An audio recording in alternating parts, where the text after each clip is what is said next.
Well, hello, everyone, and welcome. I'm Danny Lichtenfeld, Director of the Brattleboro Museum. So happy to be here with you this evening and really looking forward to this conversation tonight with Jennifer Mack-Watkins, Daricia DeMarr, and Novella Ford, and then a Q&A with all of you. This conversation tonight is the second event in a series we're presenting this spring in connection with the exhibit Children of the Sun, which opened at the Brattleboro Museum on March 18th and is on view through June 13th.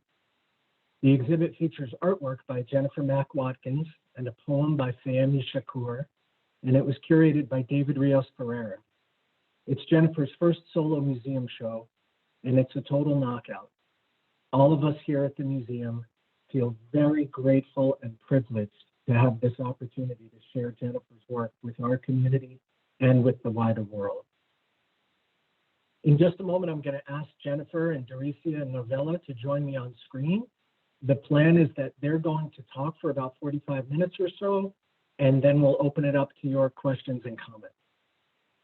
To submit a question or comment, if you're here via Zoom, please use the Q&A button on your screen. You can do that at any time, and then we'll get to the questions at the end of the talk. If you're watching on Facebook Live, you can type your questions or comments there, and we'll keep an eye on that too.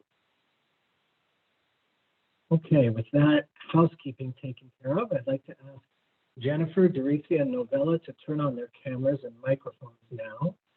And while they're doing that, I will tell you a little bit about each one of them. Jennifer Mack-Watkins was born in Charleston, South Carolina. She got her BA in studio art from Morris Brown College, her MAT in art education from Tufts University, my alma mater, and the School of the Museum of Fine Arts, and her MFA in printmaking from the Pratt Institute. Jennifer currently lives and works in New York and New Jersey. And broadly speaking, Jennifer's artwork investigates societal conventions that isolate and confine individuals into predefined identities. Daricia DeMarr is a co-founder of Black Women in Visual Art. She served as assistant director at the NYU Kimmel Center Galleries, curated Respectfully Yours at the Queens Museum, Novella Center, and founded Pi Arts Projects. Daricia is currently gallery manager at Peg Alston Fine Arts and serves as an independent curator, arts administrator, and consultant. Novella Ford is the Associate Director of Public Programs and Exhibitions at the Schomburg Center for Research in Black Culture, a research division of the New York Public Library. She connects diverse audiences to the archives and engages history through dialogue, performance, literature, and visual arts. Jennifer, Daricia, Novella, thank you all so much for being here. It's so nice to see you. So nice to be here as well. Thanks for having us, Danny and Jennifer. Thanks for inviting us. Absolutely. I'm excited that we're all here together. Yeah, in this virtual way, it's really nice. I'm going to turn it over to the three of you. You have some topics and issues and questions that I know you want to get into and talk about together.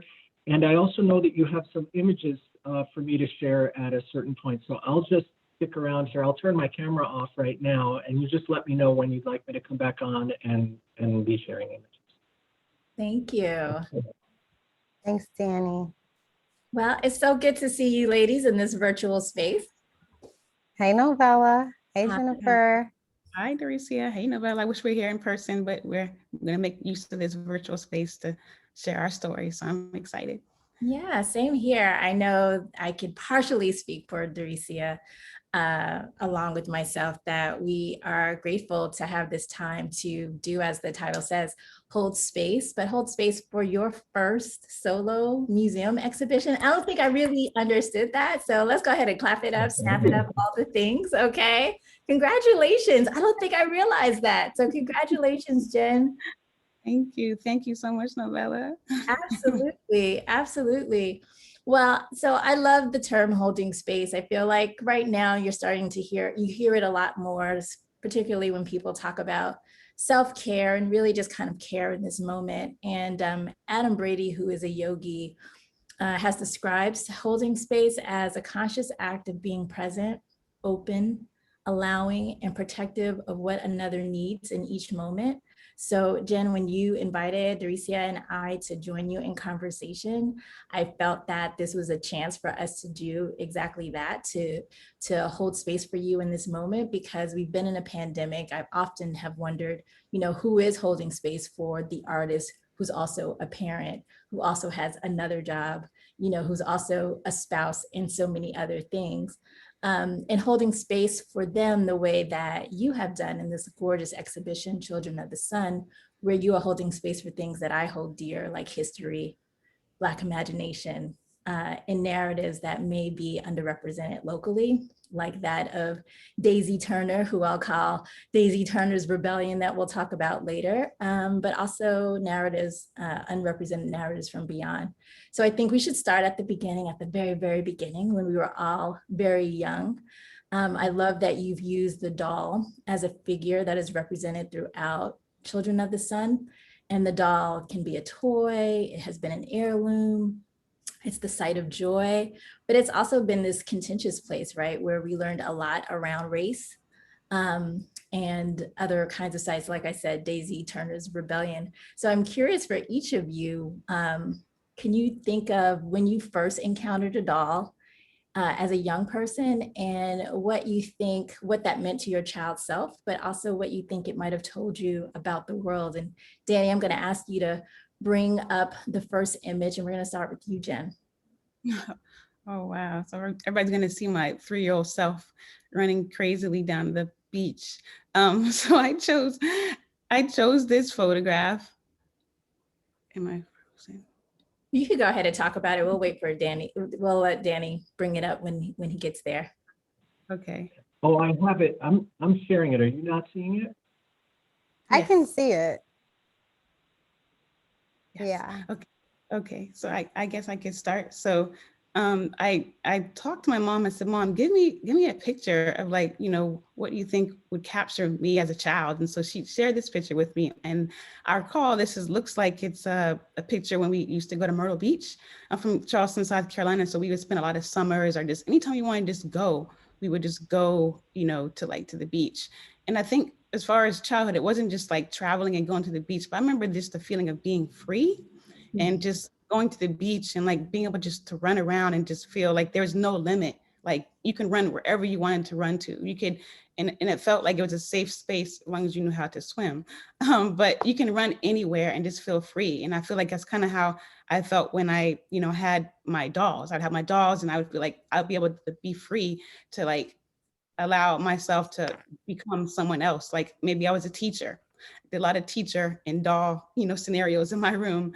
Maybe I was the parent, and I just remember, like, for example, like having like a Cabbage Patch Kid. That was probably one of my first, dolls, and I remember getting a certificate, and certificate said, adoption of. It had, you had the name of the doll, and then, the date, and like it says like a pledge, like, I'm going to be a kind parent. I'm going to promise to take care of this with all my heart. And so I was like, wow, this is a big commitment. And so I felt like that was my commitment, to take care of my dolls, not just a Cabbage Patch doll, but any doll that I had. It was very, especially Black dolls, very rare. So I made sure that I took care of those dolls because I knew that I couldn't get a lot of them. Jennifer, this is Danny. I love that story. I think Novella was frozen for a second and had to jump off. And so I assume she'll be back in just a moment. Okay. We can go on should too. I can go to the next slide. I don't know if that's Novella's or mine. Let I me was bring so up the excited next one. when we decided to do this because that's Novella. So she'll come back on and tell us about that one.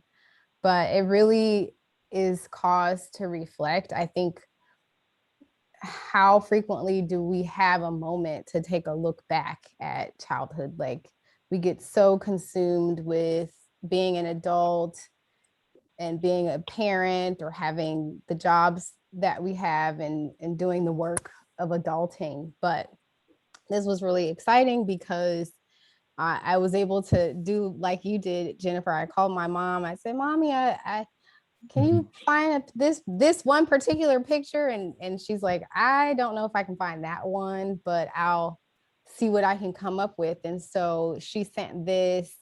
And in the process, she says, wow, you asked me to find this one image, and I started seeing all these other photographs. So it just, for me, is the photograph itself is being capturing a history and having someone's childhood come to life, and knowing that there was a parent who saw you and wanted to take a picture of every single moment that they could.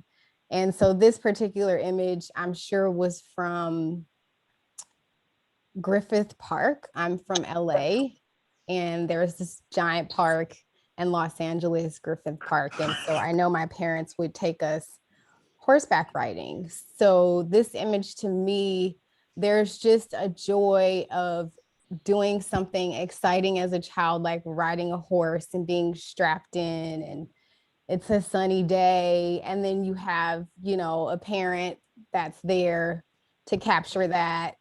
I can just see the look on my face. I don't know if that was either my dad or my mom, but sort of being the center of someone's love and attention. That's what I get from this image. And it just brings, it just makes me smile, because I remember that shirt. Like, how long ago is that?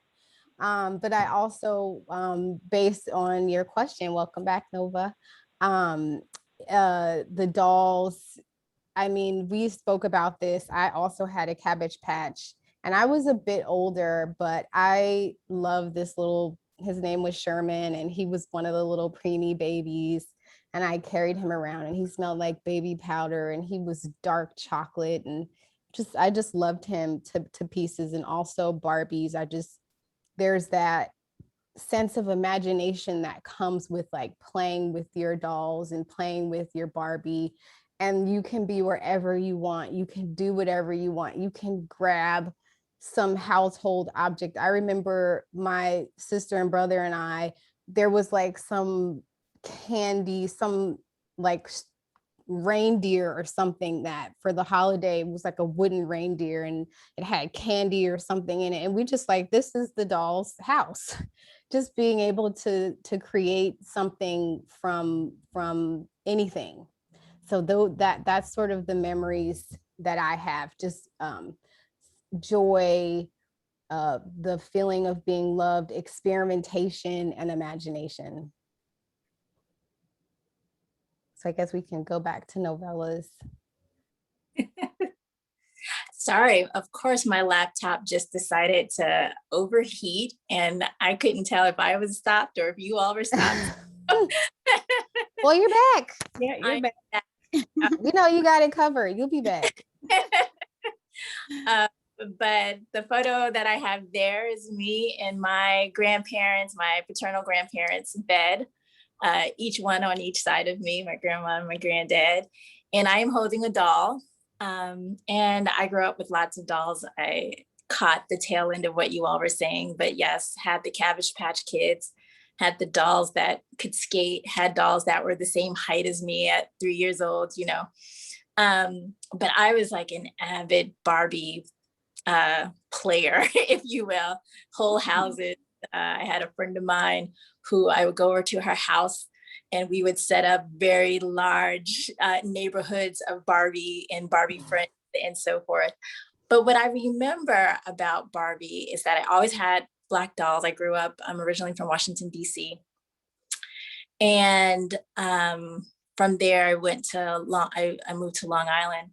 And what I remember about Barbie is that I had all these Black Barbies, but I had a white Skipper. And I never understood that because my family just were very conscientious about buying Black dolls for me. But in my mind, Skipper was not white, she was light skinned. Because those are the kinds of things that I understood very early on about the various shades that Black people came in, right? And so when I played with Skipper, it wasn't like, oh, she's the white friend over here. It was just like, no, Skipper's just light skinned like my aunt Martha Daisy, you know, or Mrs. Robinson, who was the first lady of the church that I grew up in. And I just find dolls to really be fascinating in that kind of way, because there is a political statement. There is something that you're saying about the world, and about that child, and what they may perceive this doll to be about. And I always felt like my dolls were a reflection of me, and they were a reflection of my family, and they were a reflection of the kind of little girl, if you will, my parents wanted me to be. And so I understand that, you know, even today, that can be a very contentious decision to make, you know, when you think about various children who want to play with dolls, that they're not just a girl thing or a boy thing or a boy doll or anything like that, you know. And so what I love, Jennifer, in you using these dolls is that they all have the same face, but it's the way in which you've restyled them and placed them and named them, that gives them their personality and their agency. And I feel like, you know, that is sort of what we're beginning to understand when we're young people, and playing with dolls, and being able to name them and give them agency and say what world they are living in. So that's my doll story. Fun. Wow, very detailed. Yeah. I mean, it seems like those memories are kind of there forever, and it only just takes a little nudge of remembrance or recall to kind of take you right back. That's sort of the amazing thing about objects in general. So, Jennifer, my question to you is just to sort of launch into Children of the Sun, and how did you get there? Okay. How did you get to your first solo show? Wow, I think probably years and years of keep submitting and keep working, and I think that was like, I think that's the foundation before the solo show even happened. But I feel like lots of group shows, and then finally, you know, this came, and it didn't just come. But I feel like particularly this show, it probably began like in 2019, and that's like the year that I was pregnant with my son. I know that. And I also know that I submitted for a proposal for like a race revolution show, and I think the show is called Reimagining Monuments, and it was curated by Katie Fuller, and it was exhibited at the Old Stone House in Brooklyn, like in the Gowanus area. And so basically the show had an open call, and I was like, well, you know, I like history. And I also had worked with Katie before to bring the Race Revolution show that dealt with education to our schools. So I was like, you know what, I really like history. And so I got a chance to know, you know, her commitment to the work. And so then I submitted the proposal, but we had to choose like a historical monument in New York City. You know, I am from Charleston, South Carolina. We have our own history that is still changing over time. And so then I like the fact that I didn't know a lot about New York history. Like I knew some history, but I didn't know like the monuments. Like I'm not from here, so I like learning new things. And so I was like, okay, let me see. I looked in the list, because there's a list of places to choose from, and I chose something that dealt with children. And I was like, okay, well, I'm about to have a child, and so I'm about to care for my child. So I wanted to know what was life like for children growing up, like without parents. And so like I went the total opposite of what I was about to endure for the second time. And so I was like, okay, I'm going to find out, because I said, look, Katie, I want to do the research on the historic, you know, on the what was the name of it? New York Colored Asylum. And it basically, I wanted to do more research on that. And I think over time it changed to go to Riverdale and the Bronx. But it changed names over time, and it changed places over time. And so I was really interested in the race riot. It took place in 1863. And I remember reading really horrible accounts of just the fact that, you know, this race riot happened over, all over the United States, and continue, things still happen today. But in particularly, there was a firsthand account. I don't know what newspaper it was. I found a paper or a document, and it was saying, how the children ran out the orphanage, and and the people had run into the orphanage and they were taking stuff, and like, because it was like a really nice place. Like, they really did a great job. The females who started, they had everything a child would need. And what was so special about that orphanage is that it was one of the few places that took in Black children. So everywhere else, there's tons of other orphanages that took place in New York City for all other children, but there weren't many, just particularly for African American children. So I can't imagine, having, being a child and not having a place to go, not a place to not to have home, a place not to feel safe and protected. So I can't imagine what went through their minds as they ran off. And no child, was deceased, but they were homeless, and so they had to go to a whole other place, I believe, like on a different island, might have been Governors or something like that, where someone had took in the kids until they were able to build and fundraise. And I remember going through documents. I went to the Schomburg. They had a really great, I ended up looking up different, I found a box that I was able to touch, and I was able to look at articles and newspapers, and I went to the New York Historical Society. I found photographs, but not of the orphanage, but I was just looking, and I didn't find too many African Americans orphans at the New York Historical Society. And I also went to, I can't remember the name of the college, but basically it started with all that. So all that to say is just like the caring of children. And then like, what object would they have played with if they were in the orphanage on an everyday basis? Like what toys were played with in the 1800s? And so I kind of thought about the doll as a way to like enter into like making this show. And then that's kind of how Daisy came into place, and so I'll wait till you ask me the question, but it kind of started with that and just my wonderings about like children and no, that's a huge leap to go from this research about caring for a child, your child, to like, well, asking that question, what about the children that don't have anyone to care for them? I mean, that's like really a giant leap in terms of the way that you are thinking as a mother, as an artist. And then so to connect that, like bridging that research to Daisy, to Vermont, because it just seems like there's a lot of sort of driving forces where you're thinking about, space and then children. So where was the bridge from the orphanages in New York City to Vermont and Children of the Sun? Okay, so I just think I thought about like this whole thing of like play. And so like when David asked me, like, the curator, David, he said that you want to do this show. And I was like, in Vermont? I said, ooh, that's a hard reach. Like, I don't know anything about Vermont. I've never been. I don't know what it looks like. I know maple syrup, is there. I know that. But that's about all that I knew. And I said, okay, I like the challenge. I wasn't gonna be like, and I was on the cusp. You might have asked me like in December, like the end of the year. And I was like, well, I'm about to have a baby. I'm about to have a baby. I don't even know if I'm gonna be able to do this. And I was like, well, I wanted to make something that would be like something that the Vermont people could like relate to. So I know I wanted to make a whole new body of work. I didn't want to show any old work. So I wanted to like figure out what was life like for African Americans living in Vermont. And so I was like, okay, so I started, researching, and all this is all, virtual, of course.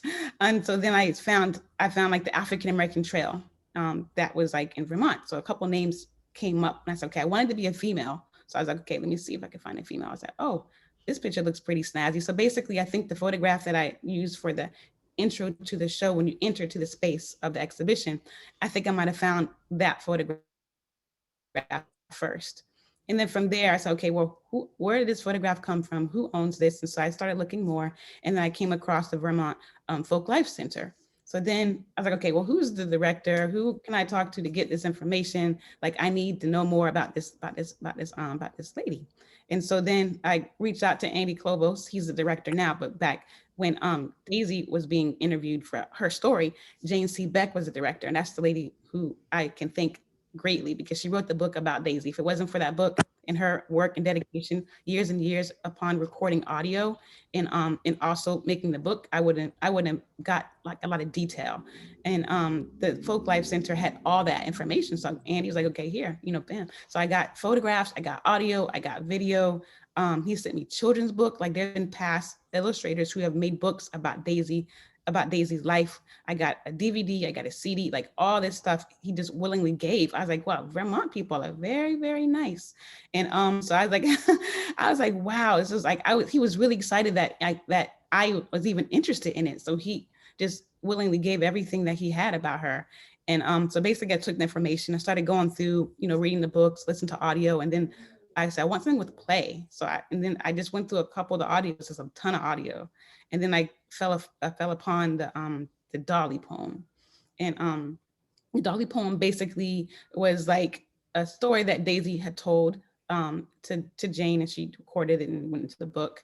And it basically was about her childhood and how she might have been about 7 or 8 or so, and she had to like do this oracle contest for school. And so she was given the doll, and the doll might have been stereotypical.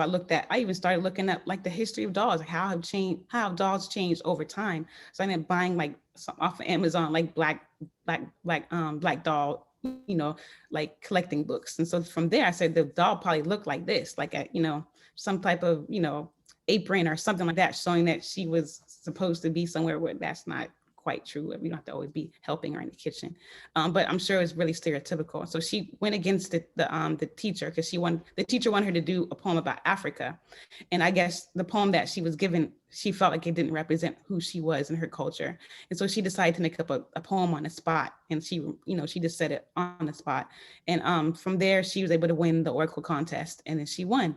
Her dad had told her just to read it, and she didn't listen to her father. She didn't listen to the teacher. She went on her impulse, and she went and just did this poem anyway without anyone's approval. So I said, wow, I think just her like her personality and her character, just to be rebellious. You know, back in the days, like you only imagine that everybody was like, you know, in school sitting like this, and they had a pencil, and like they're waiting for the teacher. Like you always see those photographs of kids sitting upright in desk, and like you never would think of too many rebellious children. But the fact that she went against what everybody said not to do, I thought that was really interesting. So I think just her telling her story about the Dolly Poem and her rebelliousness to like just do something that was against what people would like for her to do was interesting. So I said, oh, this is the one I want to do. I want to do Daisy. And so I wanted to make a whole show basically about Daisy.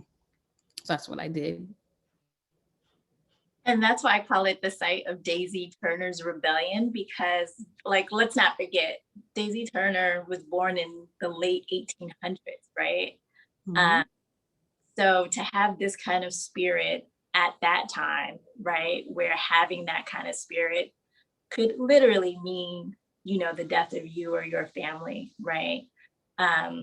If you're not listening to authority figures, right? If you are considered sassy, you know, and so you did make an exhibition that I love that is all about Daisy, and we'll start some of those images, Danny, but you named these figures after important people in Black history. Some names I knew, other names I did not know. I would have made a couple of guesses. And so I love that there is like a history lesson that's also happening here. But I would love for you to just give us a little brief description of who each of these figures are named after. And it's a beautiful way for the audience to also see the images a little bit closer than the installation shots that we were showing earlier. So we'll start with May. Does that make sense? Yeah, I think it'd be fun. So I'll briefly go through, and it's going to be fun to kind of go through them really quickly, but also enough to give people an idea to like look closer and more on their own. But May Jameson, I was thinking of, and as you can see in the background, there's stars. I always wanted to add like stars. I feel like space is like a place where no one owns it, and you're free to imagine anything that you think space is about. And who's to say that you're wrong? No one has been there, right? We have been there, right? But I mean, no one's to say like that doesn't happen on space. Like, yeah, you could, but like, it's your imagination. So I feel like space is, to me, is imagination. It also means that the future as well. So I feel like I wanted to like pay tribute to Mae Jemison, because even as a child, like, you know, our teacher was like, you should be a nurse, you know, you can't be astronaut. And the, you know, just the fact that, you know, people were doubting her growing up as a child, and she ended up going to space because that's what she always wanted to do. I thought that was remarkable, just her story, you know, growing up and going against what people think that she should do. And she is a tremendous contribution to American history. And I just felt like, you know, she's really important. And I feel like if people don't know a lot about her, Mae Jemison, I hope that you would take the time to like know how she contributed to making sure that, you know, she is, you know, African American, not just a, but one of the first, you know, in a female that, you know, that went to space. And so I just feel like her childhood story, I feel like her will to continue on to get to her goal to be an astronaut, and she did it. And she's just, and it's Dr. Mae Jemison. So she went on to get more and more information. So I think it's pretty nice. I wanted to pay tribute to her. And then Maya Angelou.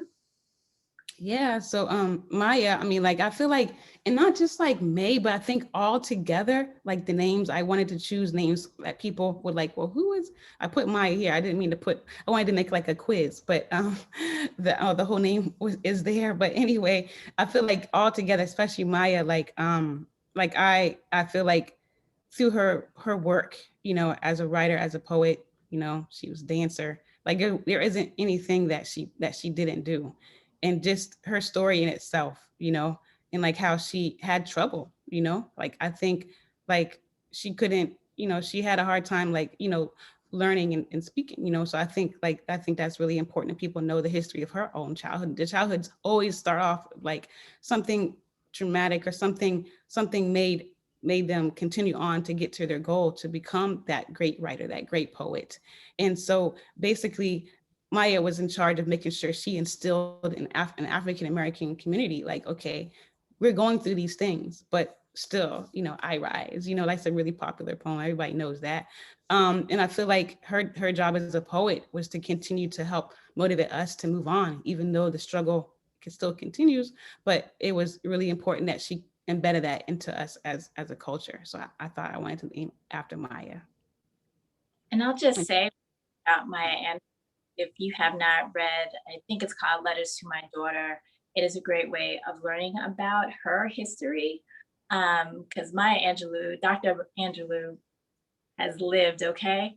But also has always just owned herself and her entire story, right?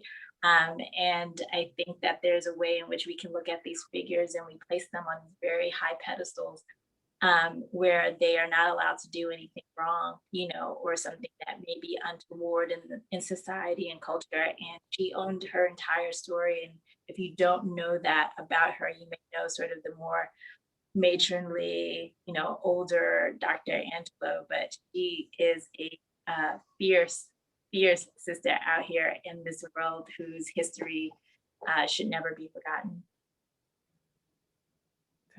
Definitely so, definitely. Trying to think. Thank you for sharing that. So this is Harriet. So I felt like Harriet, hopefully everybody knows who Harriet Tubman is, but I chose Harriet because I really wanted like children to know, like, okay, this name is important because she's in charge of making sure that everyone was able to imagine themselves as being free. And then not only imagine being free, but okay, we are going to be free. And she had a strategy. She was a spy at one point.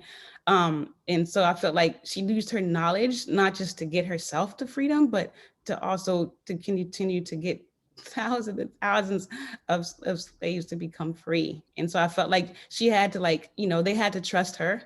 You know, she wasn't just someone who just along the way, like people put their lives in their hand and trust her. And so, you know where you're going. So, you know, let's do this. And so I felt like her job was to make sure that people can first imagine themselves as being free. And then it became an action, you know? So I think that was really important. And that's why I wanted to put the dolls, one of the names as Harriet.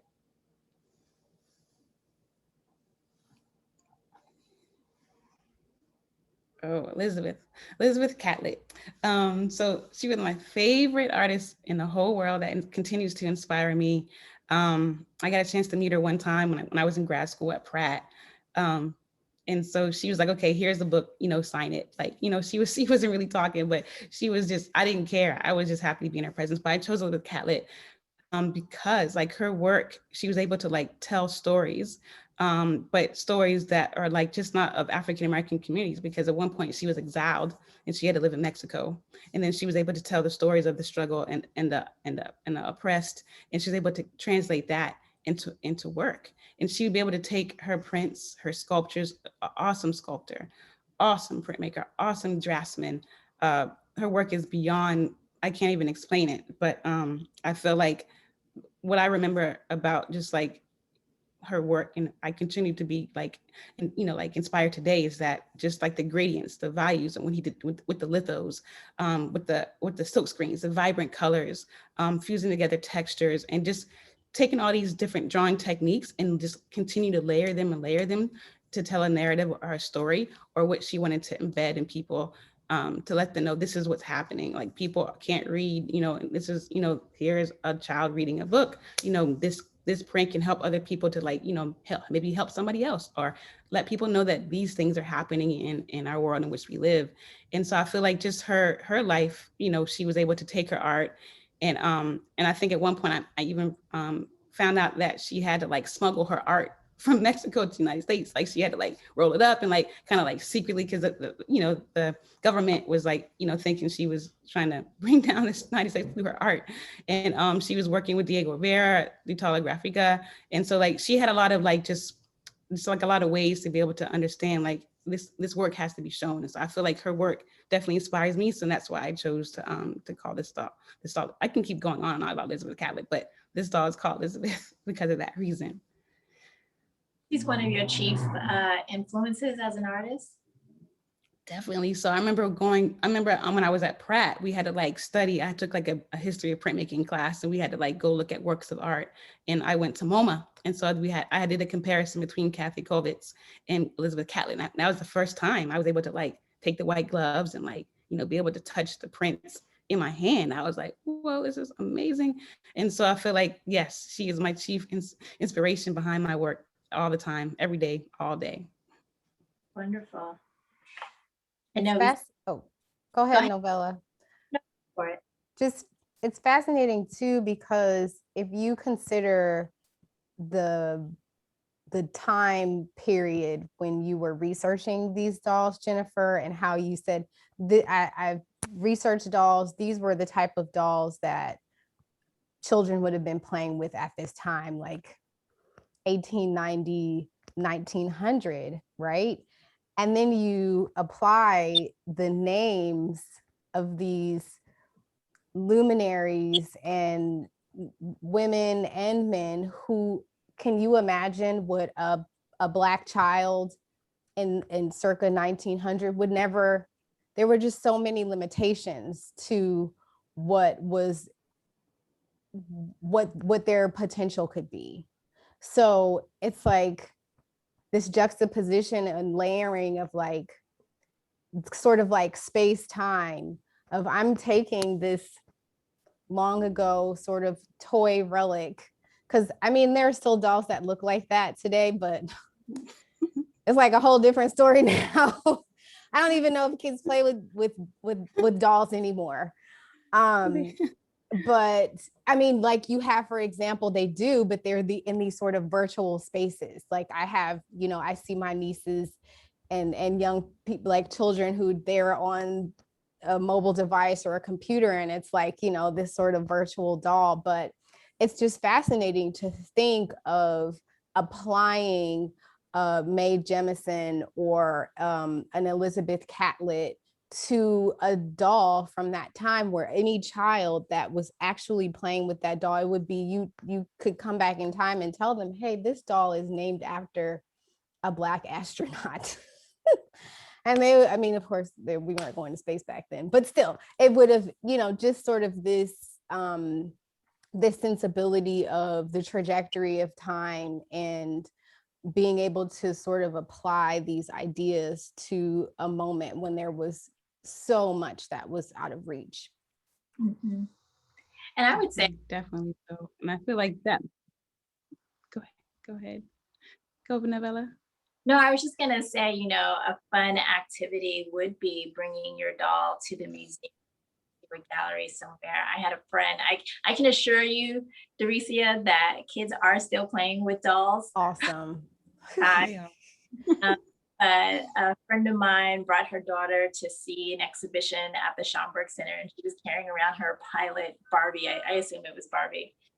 And on the wall was an image of Bessie. I'm going to say Bessie Smith, but I don't think that's who I mean. Who do I mean? Who was the first Black woman pilot? All the Bessies are slipping. Coleman. Yes. And so I showed her, this image, this larger than life size image of Bessie Coleman in her pilot gear. And the Barbie that she was carrying was actually maybe flight attendant Barbie. And I said, imagine sort of all the possibilities that this Barbie doll has, beyond what this form is that she's wearing. And so I think that that's a really interesting way of also helping kids that's even between the dolls that they're carrying and what they represent, to give them, inspiration. So I think you're also like was mentioned. Definitely. I bet that was a great moment. I can only imagine what that was like to be able to share that moment with her. Yeah, no, it was beautiful. There was also, Malcolm X in Egypt, and we put Barbie up next to Malcolm X in Egypt. we had a Yeah. And that's a good segue to Jennifer, because it speaks to the research component. We were both, I think Novella and I speak for both of us, just completely blown away by the amount of research that you do to sort of steer the project and the work that you're doing.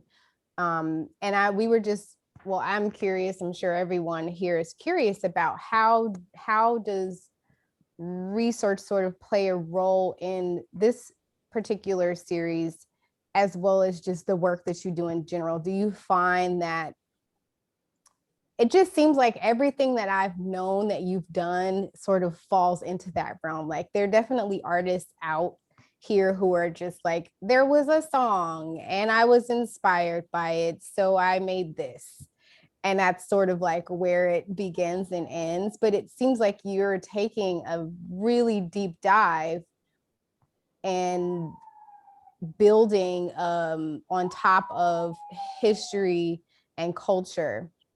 So just curious a little bit about that, and kind of a wild card, excuse loud New York outside. But also just thinking about your process as a printmaker and as somebody who is always sort of struggling and trying to figure out, like, how do you do that? The difference between a lithograph and a silk screen and things like that. If you can just share a little bit about the research component and then sort of the actual physical art making. Yeah, definitely. So I think as far as the research, I've always kind of really been interested in history. And, I repeatedly say like how important, going to HBCU was for me, going to Morris Brown and like seeing my professors' murals, like telling history. Like, we didn't need a book. Like, we had a mural that my professors, Louis Delsart, may you rest in peace, and Dr. Ransall and Dr. Roosevelt Leonard. I remember names like crazy. I remember the names. And so basically the murals would tell a story. Like, I remember seeing a mural in the lunchroom, and it would be like, Egypt and like, Harlem Renaissance and then like present day, but this is all through mural and painted. And sometimes the students, like, we would help it like make these murals as well. And so I think just the fact that I can walk around and know that, okay, W. Du Bois wrote, wrote and worked, in this building, Fountain Hall, so all these things, just history has really been important to me. And we always had to like start off with like, looking at history, like, who is Elizabeth Catlett, who is, Hale Woodruff, right? So you go to the Clark Atlanta Gallery, I don't know if I'm frozen. Okay, there. Okay, yes. Sorry. You go to Clark Elena's gallery and then you see like a Hell Woodruff mural right before you go into the gallery. So all these things, history has really been embedded since undergrad. And only not even before that. Like even when I was growing up as a child, my mom thought that the library was the safest space. And so like she's like, look, you can go anywhere you want to go. The library, you can go there anytime. The library would open up early, and that's the place I can go to. It could close late. She knew where I was. And so we lived on a dirt road in like behind the development. So we live like in an underdeveloped area. So I can just walk the dirt road to get to the library, and I can check out as many books as I want. I said, what, it's free? Like I check out books, I can research people, like no cost. Like I'm like, wow, this is the place to be. And so I thought all I needed was a card and just people trust I'm gonna bring it back. I was like, wow, this is amazing. So I feel like because my parents instilled that the library is the safest place to be, and learning was like endless. So I think it kind of began there. But I think particularly in my own artwork, I'm always interested in like life, like when it accords, like when I can relate to it, I guess. Like I'm an educator, so I started looking, I like to look for like what was education like, you know, back in like maybe like 1800, maybe 1950s. Like what did the children look like? What did a classroom look like?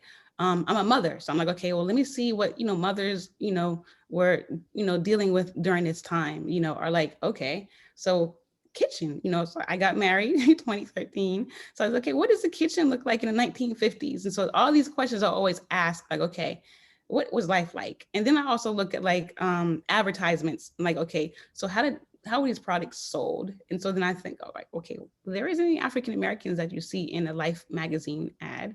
You only can find those ads in Ebony, you know, in Essence and Jet, Sepia, things of those nature. But you never really could find that in a Life magazine. So why is that? So I think that kind of spearheaded me to like continue to research history and to reimagine like what isn't there or what was overlooked or what should have been there, what could have, would have, you know. So that's kind of how it kind of sparked my interest in looking at different eras. And I became really like fascinated by like, you know, life and like dress, spaces. And so I think that's kind of where the history kind of started. Like I always am interested in looking at history and relating it to the work. And I also like to make comparisons. Like, you know, we have a pandemic happening, but this isn't the first time that we've had widespread, like, you know, disease and pandemics happening. So I was like, okay, what were the children, what were teachers, you know, teaching like during this time? Then you find classrooms that were open, people were outside, nurses were in under tents. And so we're digging to these archives to see how we can treat this pandemic. And I think all that was really important to like making this work, and just knowing like I can go in and out. It's like space travel, right? I can go in and out like a Back to the Future, you know, push the button. Okay, now I'm in the 80s, now I'm in the 60s, I'm in the 1800s, and just being to know I can go back and forth and still be in reality. I think that's just a fun part of just making my work. And I think as far as like printmaking is a great medium in general. I think it's one of the best, but you know, painters, photographers, mixed media, interdisciplinary. I love y'all too. But printmaking is one of my favorites. And I think because I started in high school and I didn't know much about the medium, I continued learning about it. I took like a lot of classes at Clark. Christopher Heggie was my teacher. And I just fell in love with like, no matter if it's lithography or silk screening or etching, it's just like our woodcuts, our Japanese woodblock, makuhanga. It's a layering of information. And I was really interested in like, okay, what does woodcuts look like in the 1800s and 1863? I looked at woodcuts to inspire me for the Race and Revolution show. Okay, what was lithos looking like in like, you know, the 1800s and 1900s. So I always like to see like how imagery was used to tell a story. And so I think the fact that I can use images from, you know, or use images to be inspired by from different time periods and layer that information to make one image, I think that kind of what fascinates me with printmaking in general.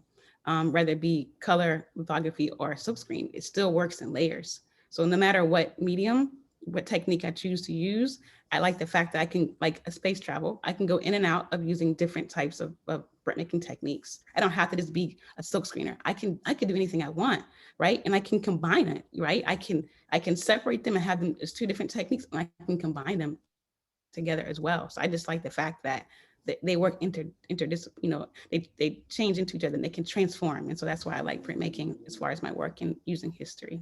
And how much of, like, let's say for a project that's 100%, what percentage do you feel like is the actual art making to the research? Because it sounds like you do a lot of research. Like, is that like half of the project, do you find, or like 25%? Like, what do you, because again, it could just be I'm inspired by a song or a beautiful day. How much of your work do you feel like is applied to that sort of research component? Percentage wise. Percentage wise, 50-50. Wow, I think okay. 50-50 for sure. Okay. 50-50 for sure, because I start off with research first, and then I'll like go on a Google Doc and I'll have like folders upon folders and links and quotes and photos and all these things that kind of just like have like a brain, like I guess like a brain party, and just like, okay, what make up topics and themes. And so from all my links and all my findings, like a scientist, I look at my findings and say, okay, what topic I'm going to try to do today.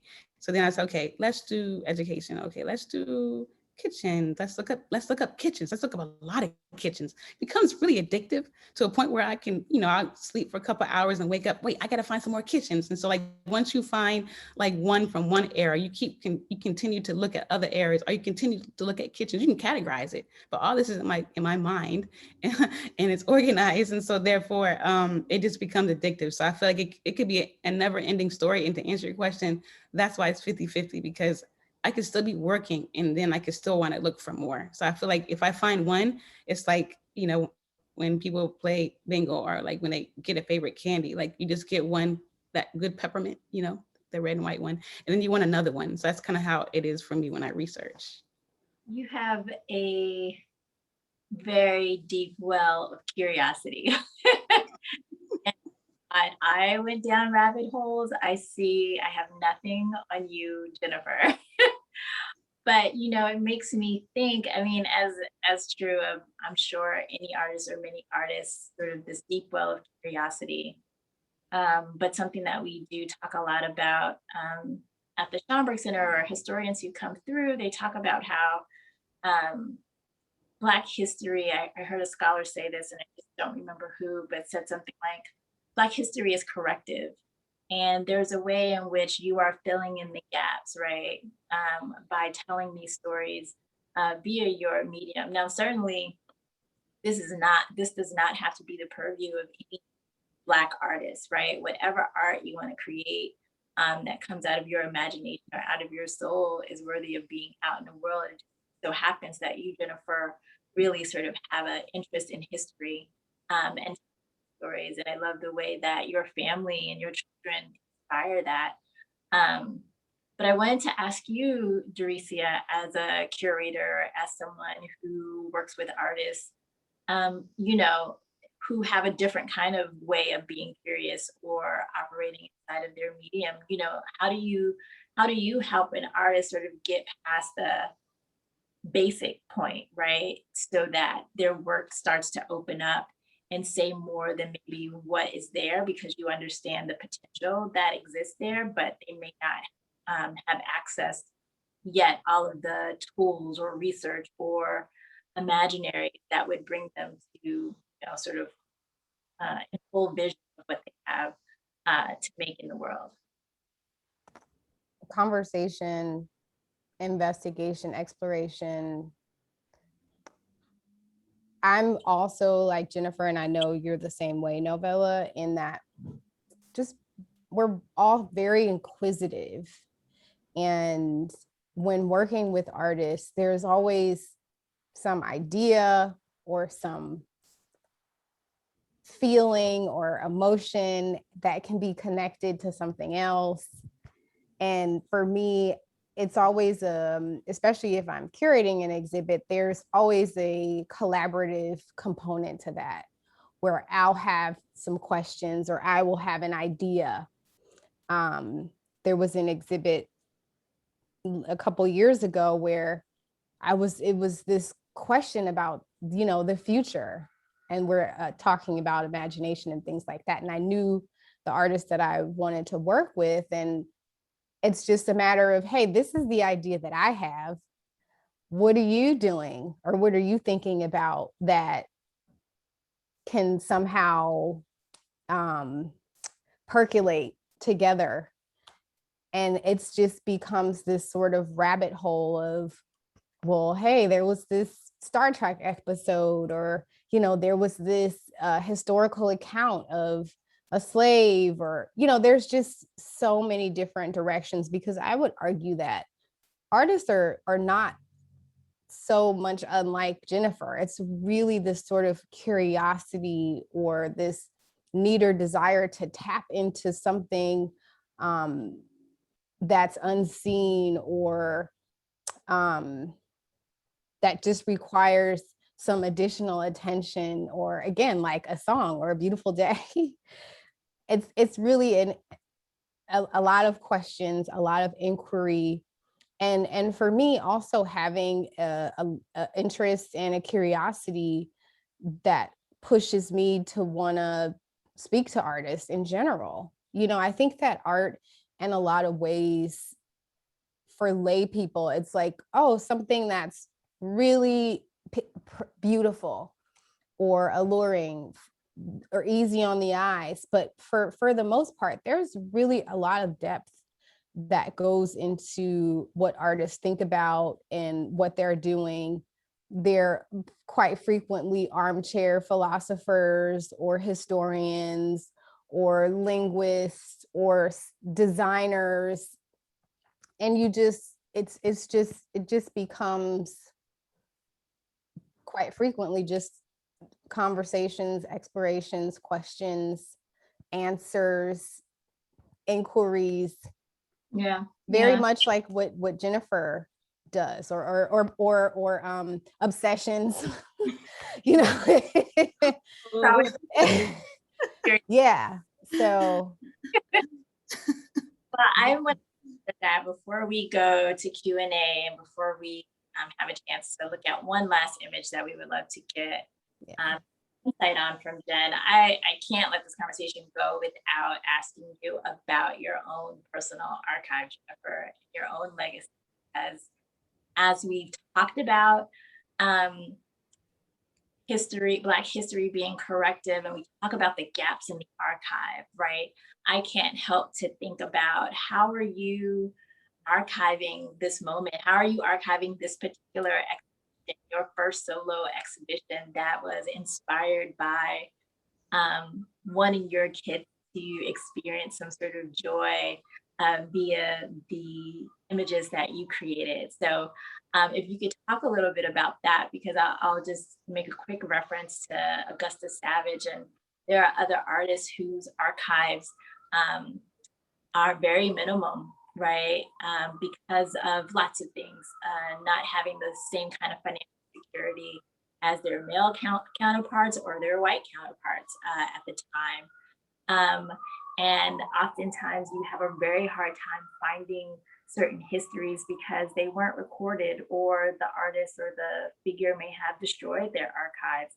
And so what the archive does is provide us some breadcrumbs, back to a particular space, place, and time, and often in the voice of the artist themselves. So you're not having sort of everybody else's idea of who you are, but being to say definitively, this is who I am, and because this is how I've packaged this so that you can understand. So could you just talk a little bit about archiving and how you're thinking about your legacy for your own children and or future historians of art during the pandemic, during this time, Black women artists at this time? Wow. Okay. I might have to get the questions. There's a couple of questions, but I think I'll first start with the first one, with the personal archive. I feel like I'm starting that with you and Daricia.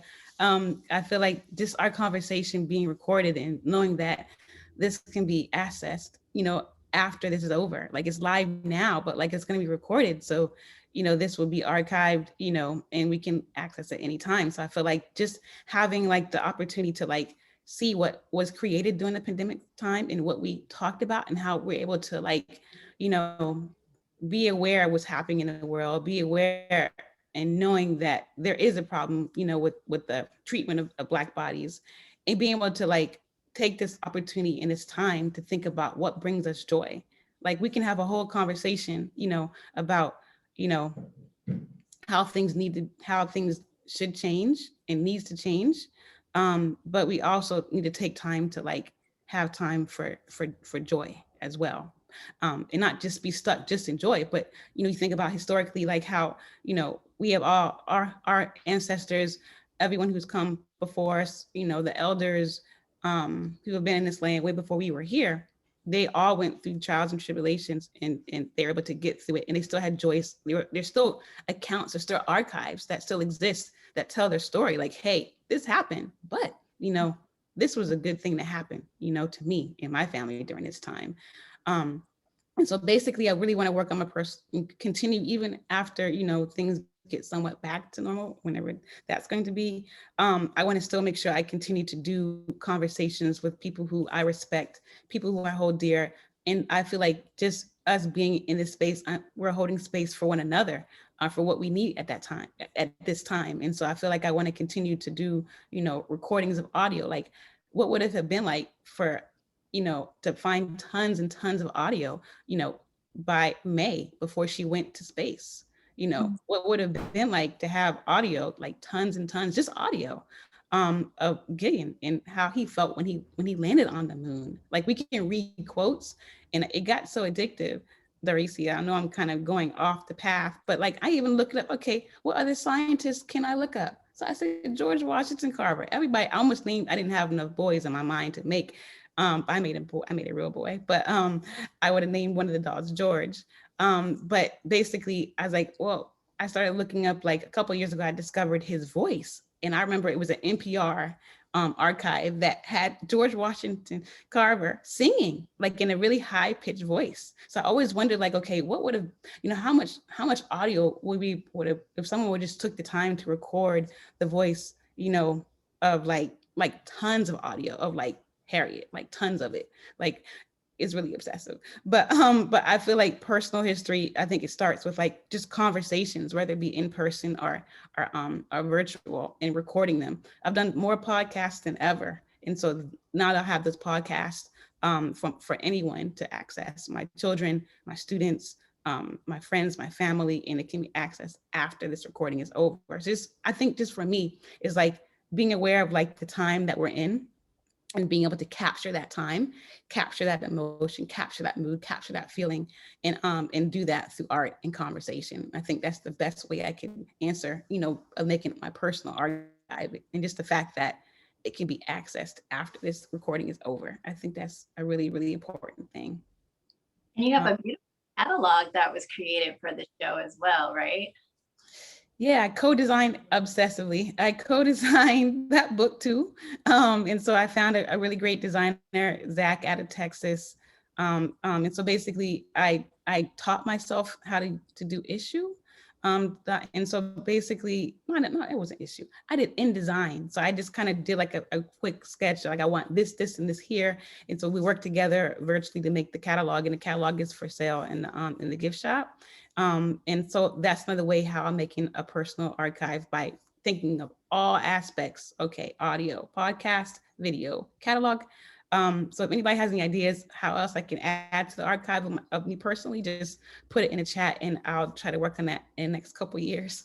But definitely that. I think you had a last question too, Novella, I think. Well, I know that there's a question about this gorgeous image, and I'll just say, after Mia has something to say about that, Danny, we can go ahead and start taking questions. So if you haven't already put your question in Facebook Live or YouTube or in the Zoom, please do so now. That gorgeous image that we were looking at, we talked about Afrofuturism, in our pre-conversation. So you talk a little bit more about that. Yeah, and I just wanted to mention what you were saying, Jennifer, just to piggyback for just a moment, how fascinating it is that unless there's some huge catastrophe, we're all archiving so much right now. Like, and this is a good segue into the question too, in that in 100 years, in 200 years, there's going to be audio and pictures and video of everybody and everything. So hopefully it'll be accessible to whoever wants to get an audio of Mickalene Thomas or Barack Obama or whoever. I mean, like you said, their podcast, there's who doesn't have a podcast? So that's a really fascinating place that we are in time, where people are archiving and recording and sharing like never before. So the image of May in, is it Guyana? I'm not. Yeah. The second, I believe he was the second African-American astronaut, or Black astronaut. I just really love that image. And of course, as Novella mentioned, it has this Afrofuturistic vibe to it. And I wanted to know how would you like for your legacy and your progeny and your grandchildren and great-grandchildren in the future to be able to what legacy would you like to leave for them? Like, what do they need to know about Big Mama Jennifer Wow. in the decades and even centuries to come? Wow.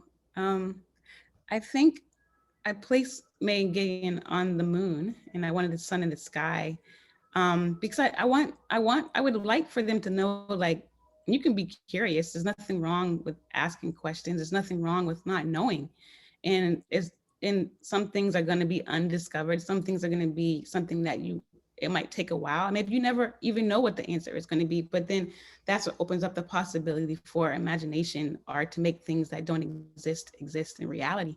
So I feel like, in reality, would they be able to go to moon without astronaut suit and probably not, right? Because, it's a little bit different up there. You can't breathe when you breathe on Earth, but that's why they're on the moon, right? But who's to say, that they wouldn't, what if astronaut suits were like, you can get dressed up in a dress and maybe it's enclosed and you can still have the, your helmet on, everything. But I feel like the most important thing is that, like, just going to space is like, it can happen. Like, I remember, like, my daughter, I read a story to her about Mae Jemison, and we were talking about, like, she was like, who's Mae Jemison? So I said, okay, here's what she looks like in real, because we read like a children's illustrated book. So then I showed her, this is Mae Jemison. So I found a video. Then I started getting obsessed. So then I found a video on her. And then I said, this is her speaking. And then my 4-year-old daughter was able to learn about Mae Jemison. And ever since that moment, she always asks me before she goes to bed, not every night, but like, she's like, Mommy, I want to go to the moon. Can you go to the moon with me? And I said, of course, we can always go to the moon together. And like, she doesn't know much about space. She's still learning. But the fact that that story was embedded in her in that moment of just of Meg going to school and saying, you should be a nurse, and just the emotion, and ask her, like, what do you think, how do you think May felt when her teacher said she couldn't do something? Just putting her through that, that how that emotion would be to tell somebody you couldn't do something, and the fact that she did it. And all that to say is that you can be anything. You can go anywhere you want to go, right? And I think your mind and your imagination, no one can control that. It's something that you can continue to let your mind be imaginative, but then also be aware of reality. Like, she knows that, some people are not always good. She asked me, what does trust mean? What does that mean? And so I think all these things, I feel like children should be able to be, curious. They should be able to ask questions. And if you don't know the answer, then, you say, I could find out, but I'm not quite sure. You don't have to pretend to know everything either. So I think the curiosity of space. And I'd like my legacy just to know, like, if something doesn't exist, and make it exist, because that's kind of how we are together right now. And that's how this show is happening, because it didn't exist before, but I imagined it and I made it happen. And so I think that's the most important thing to think about my legacy. Thank you, Jennifer. I will just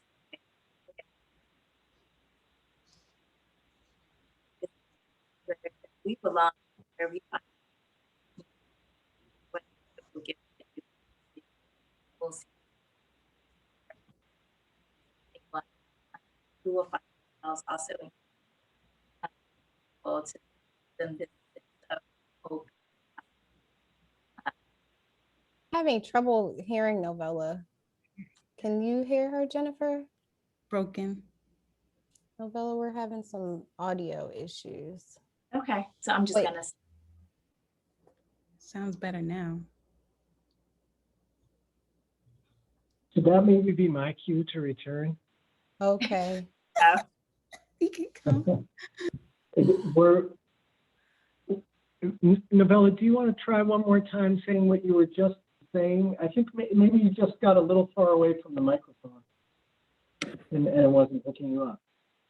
For me, what I love about that image is that we belong anywhere we find ourselves, and what a great gift that you've given to young people who will see this exhibition, parents, to anyone who encounters it, but particularly anyone who also encounters young people, just a beautiful reminder of the ways in which we can let children know about the possibilities of the world, right? Not just the realities which they experience anyway, but the possibilities that exist for them beyond what we're seeing right now. So I just say you have a beautiful gift. Thank you, Novella. Yes, loud and clear. I second that. Thank you, Daricia. Thank you, Novella. Yeah, I echo that as well. This is such a joy sitting here and listening to all of you. I'm so appreciative of the work that you all do.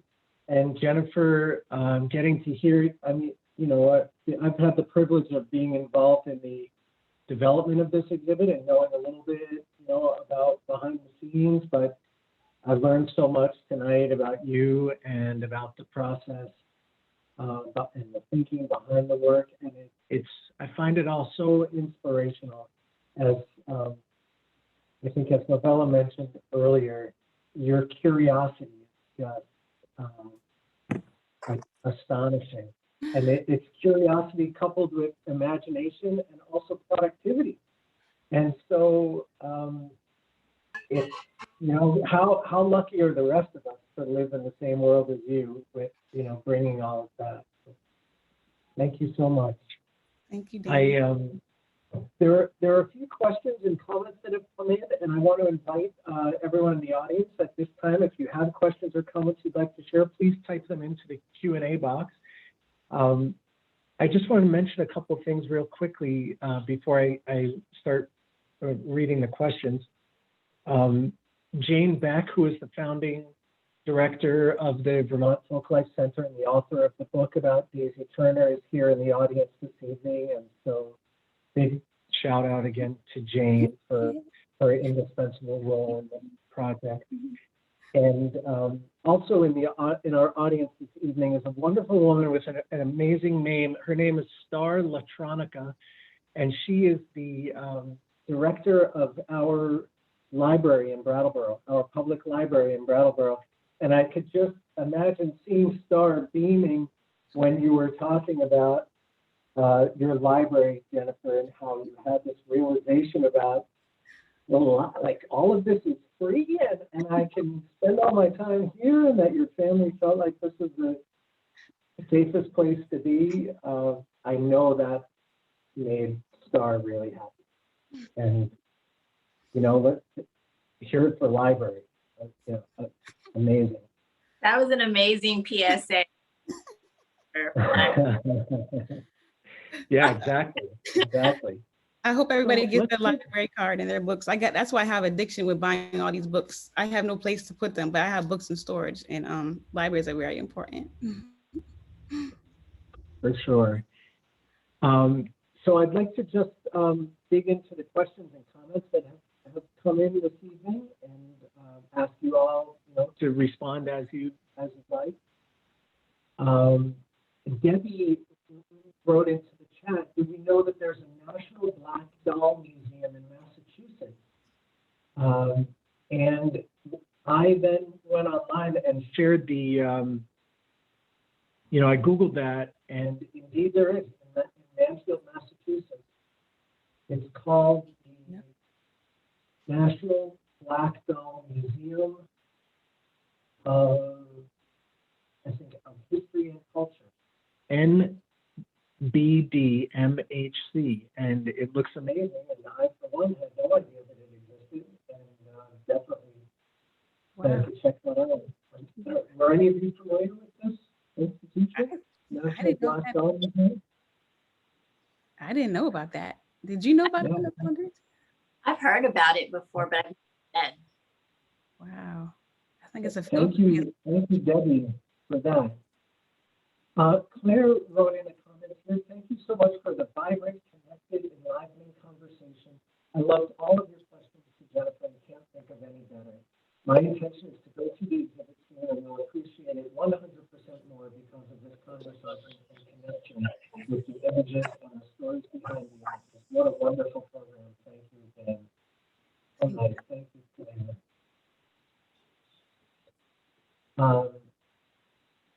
Debbie also submitted a question asking, have you ever looked at any of the lithographed black dolls from the 1800s? I have not specifically black dolls, but I've looked at lithos different times and different, historical periods, but I definitely will look into those more. Great. Francesca writes, for Mrs. Mack-Watkins, did your understanding of your heritage evolve when creating this exhibit? If so, how? I couldn't hear Francesca's question that well. Francesca asked, did your understanding of your heritage evolve when creating this exhibit? If so,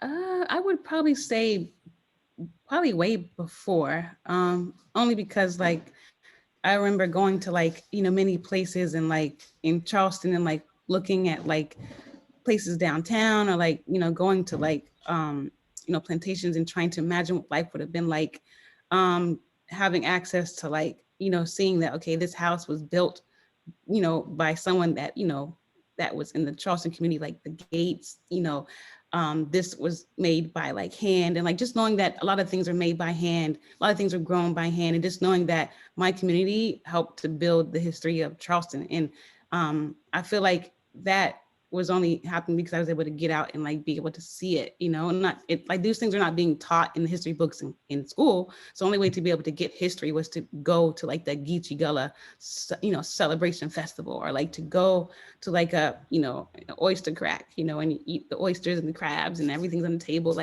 doing those things and just being embedded in the culture where I was from, in Charleston. I think that kind of embedded wow, this, my community, my culture is very, very special because I had access to be able to see, that in person, and being able to go to where my mom and dad were raised. Okay, this is where, this is the land that was given to them. They farmed this land.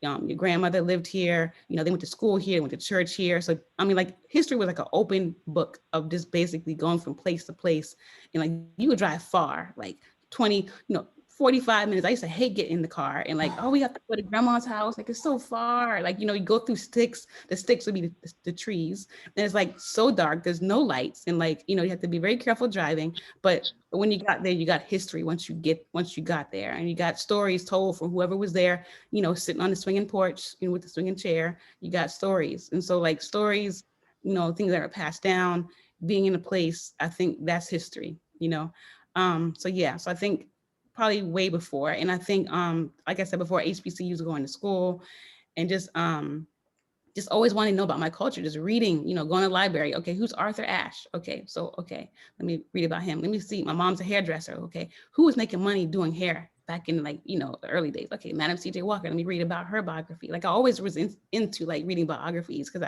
I thought it was the closest thing I could understand what life was like, what they had to go through to get to be successful. And I always was really attracted in learning about African Americans who had to figure out, how to get out of the situation that they were in, or trying to figure out how to navigate being that, you're looked upon because of the color of your skin, and how they were able to be successful in their journey. So I feel definitely way before this exhibition, but definitely inspired by, that's for sure, Francesca. Great question.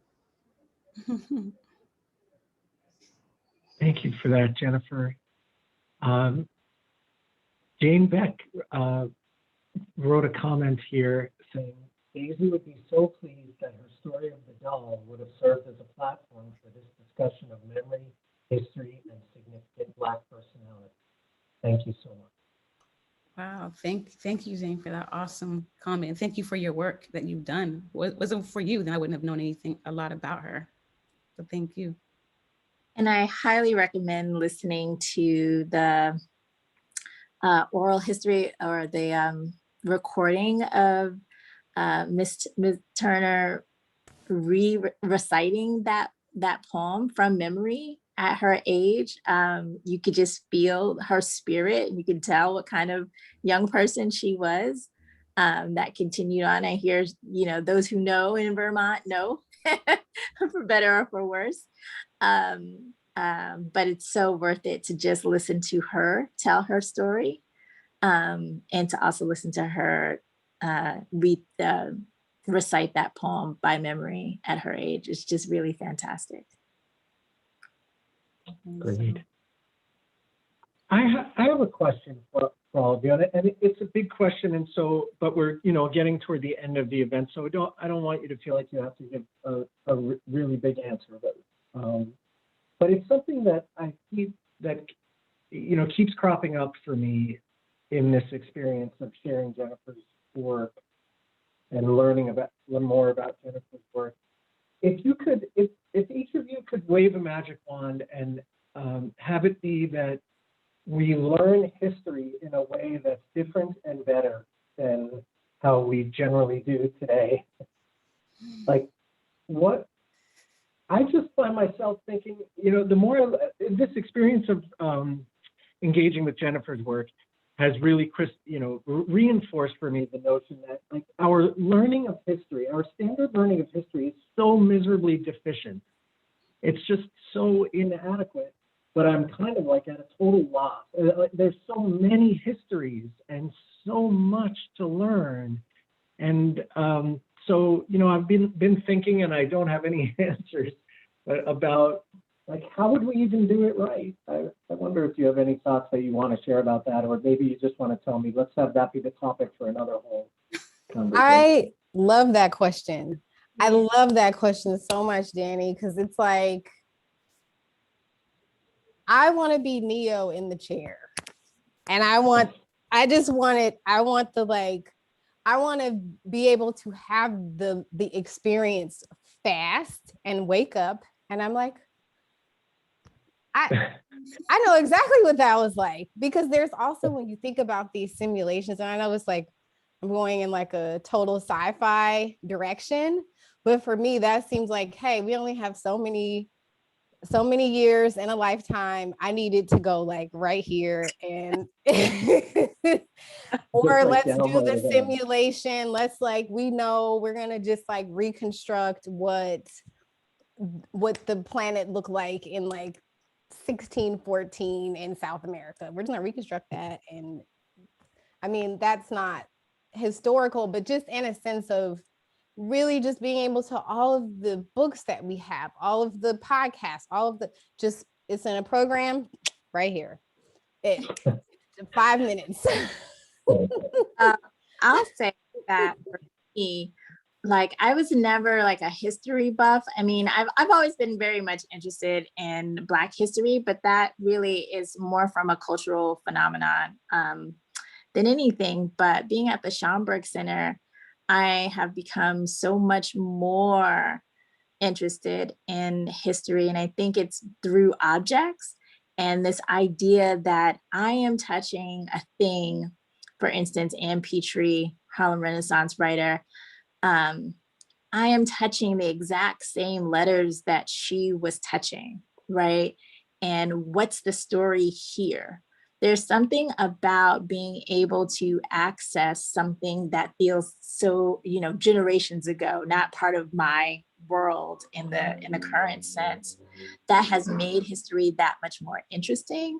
I do think that, if you call yourself a curious person, I always recommend, do you know anything about the 5 people to the right of you or to the left of you or in front of you? Or what do you know when you read the newspaper? Because I do think that we are inundated with opportunities to learn more about history just by a simple curiosity and click of a Google, that we don't take that step to do. And I think we have to take advantage of the tools that already exist out there, but also this idea of the archive.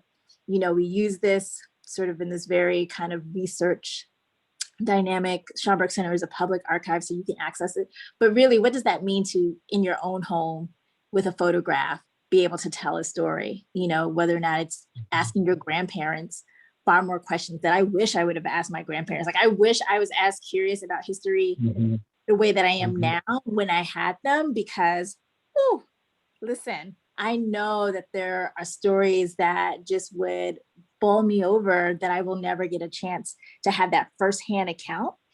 And so I just think that there are small ways in which we can start to sort of bring back this sharing of familial history, and then also looking at objects as the opportunity. And then third, I very much use art as a portal to history, because it's a visual medium, it's creative.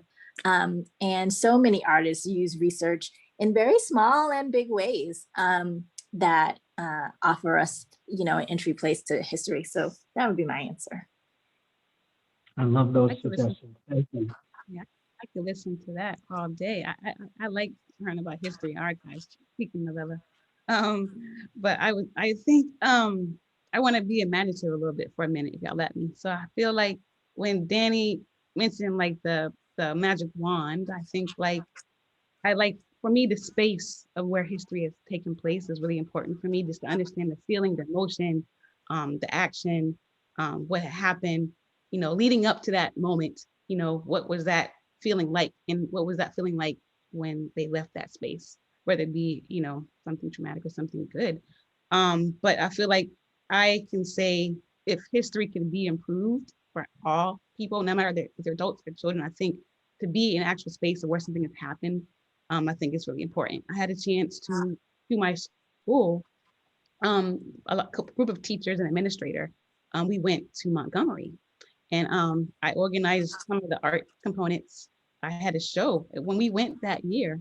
I was pregnant with my son.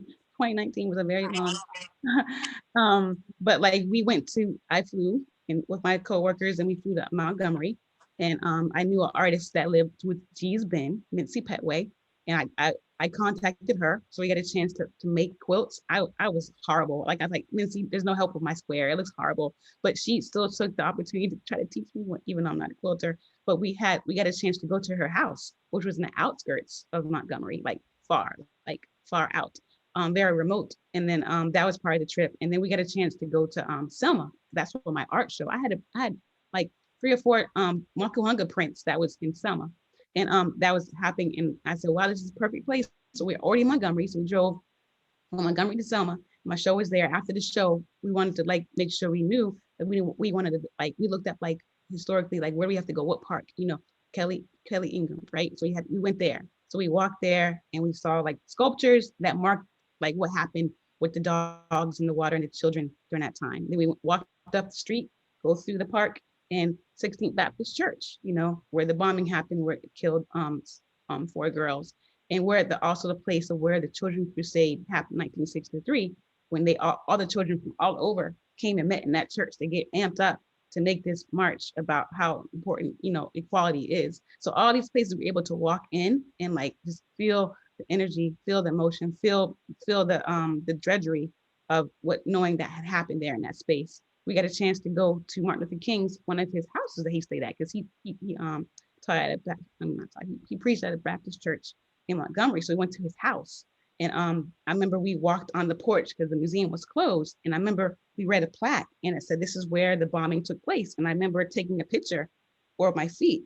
And that's where the bomb went through on the porch. And so just being able to be in that space, I think everybody should go on walking tours and just realizing this is what happened, recognizing it, and then going through, just recognizing it and knowing that this can't keep repeating in history, and what can we do to make sure that we try to improve it for everyone's lives? So all that to say is walking towards being aware of the space. I think that's where it kind of takes place for me.